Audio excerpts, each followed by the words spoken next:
азыр окууну жаңы бүтүп студент болуп келген жаштарда эми жакшылары көп, бирок баягы кыйынчылыкты көрбөй калышты, ошонун баасына жетпей ата энесин кыйнап койгон да учурлар бар, жана iPhone купи деп элечи.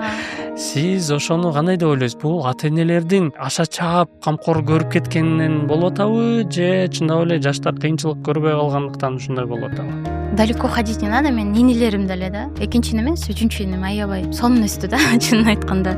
Кичинекей кезинен все, что он хочет, баарын беришет да, чындыгында ата энем. Биз дагы всегда эркелетип, эрке өстү да аябай. Мен ойлойм, бул это не вина там нового поколения, не вина родителей, это просто время, да. Время меняется. Биз ошого адаптация болот атабыз деп ойлойм да. Бизден кичүүлөр такыр эле башка болот. Алар телефон менен жашап калышат болуш керек деп ойлойм да.